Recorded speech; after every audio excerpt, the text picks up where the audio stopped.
I'm going to talk to you about protecting yourself from emotional vampires. Now, vampires don't really exist. They're mythical. They are a person who needs to suck the blood, a dead person who needs to suck the blood from living people in order to sustain themselves, okay? So real vampires, not real. Maybe there are some people who think they really are. I don't.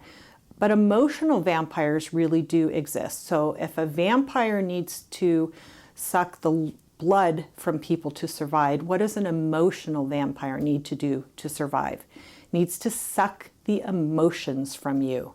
Needs to get you to feel a certain emotion that vampire then sucks up and takes advantage of in order to exist. They are real and they can absolutely suck you dry, exhaust you, and wipe you out.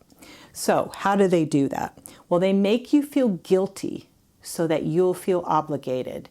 They'll pull that guilt, trigger that in you, and then just suck that guilt out of you to where you'll feel obligated to do whatever it is they want you to do, okay?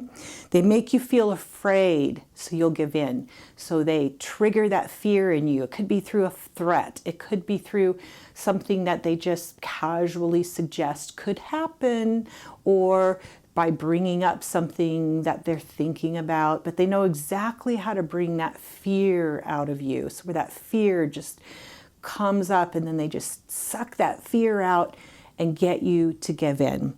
They make you feel intimidated so that you'll back off, okay? Let's say you're just starting to get strong in your boundaries, or you're starting to be assertive and speak up for yourself, and then all of a sudden that vampire is just gonna intimidate you and pull out that feeling of intimidation and just suck that out of you to where you'll just back off and not set that boundary, or back off from your truth, not state what you need.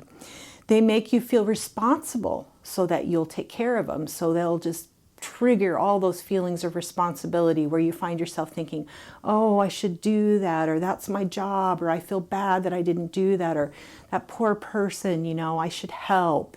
And then all of a sudden you're taking care of them and doing what they want you to do. They make you feel weak, so you'll let them take over. So you start to get strong, and then they'll trigger all this emotion in you, or you'll just be overwhelmed and exhausted. And that weakness will just come up out of you, and you're just going to back off and give up and let that vampire just suck all that out of you and take over and do whatever he wants to do. They make you feel like the bad guy, so the vampire can walk around and parade like the good guy. So they'll just blame you and throw all this stuff on you to where you are feeling so bad, like it's your fault and you did it wrong and you wish you wouldn't have done that, and you're the one that's always wrong in the relationship. And then the vampire will just suck that out of you and take all that badness and walk around like he's the good guy and you're the bad guy. You've had that experience, I know, because I certainly have. They make you feel selfish so that you'll stop taking care of yourself. You know, if you start doing something good for you, you know, maybe you take a day off, maybe you indulge yourself a little bit and do something fun, or spend a little bit extra money, or start hanging out with an old friend that you really enjoy being with. And all these accusations of you're selfish, you're doing so much for you, you're ignoring me, all this stuff will just get thrown at you to where you feel like, oh my gosh, I'm so selfish. And then the vampire will just take those feelings of selfishness so that you'll just stop taking care of yourself, which is what the vampire wants. And they make you feel hopeful about change when you start getting hopeless and you start maybe setting a boundary with them about what they're doing. Then they're going to make you feel hopeful so that you'll just stop and continue to let the vampire do what the vampire is doing. So that's a lot if you think about that.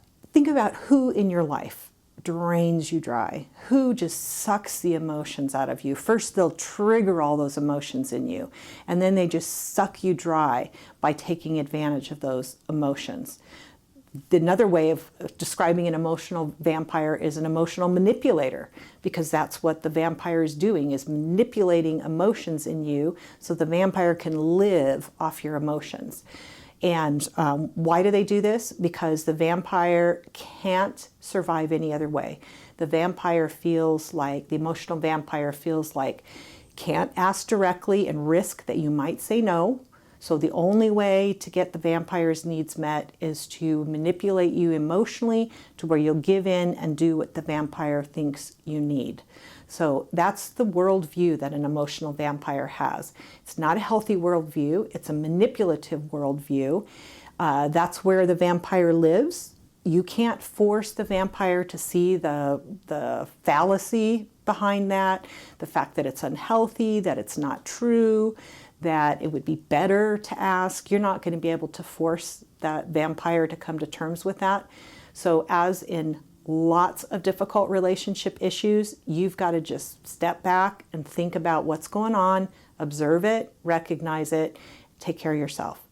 Why are you susceptible to the emotional vampire? What does the emotional vampire trigger in you that you become weak then and you give the vampire what is wanted? What is allowing the vampire to suck you dry? Because you can stop. You cannot allow the vampire to do that by just changing how you interact with the vampire and not allowing yourself to be pressured through these emotions to give in and do what the vampire wants. So you could refuse to feel guilty when you're not. You can refuse to feel selfish when you're taking care of yourself. You can refuse to feel fearful when you're starting to set a boundary and say no. You can refuse to be intimidated. You can refuse to accept responsibility for the vampire stuff and let the vampire carry it. You can refuse to accept the role of the bad guy and not go there and not allow the vampire to walk around and pretend he's good because you're contrasting himself with you and you're accepting the role of the bad guy. This and more you can do when you're dealing with an emotional vampire. So Proverbs 4:10 through 23 has a scripture that kind of relates to this. I want to read it for you. It says, "Listen, my son, accept what I say, and the years of your life will be many. I instruct you in the way of wisdom, and I lead you along straight paths. When you walk, your steps will not be hampered. When you run, you will not stumble. Hold on to instruction. Do not let it go. Guard it well, for it is your life. Do not set foot on the path of the wicked or walk in the way of evildoers. Avoid it. Do not travel on it. Turn from it and go on your way, for they cannot rest until they do evil. They are robbed of sleep till they make someone stumble. They eat the bread of wickedness, shining ever brighter till the full light of day. But the way of the wicked is like deep darkness. They do not know what makes them stumble. My son, pay attention to what I say. Turn your ear to my words. Do not let them out of your sight. Keep them within your heart, for they are life to those who find them and health to one's whole body.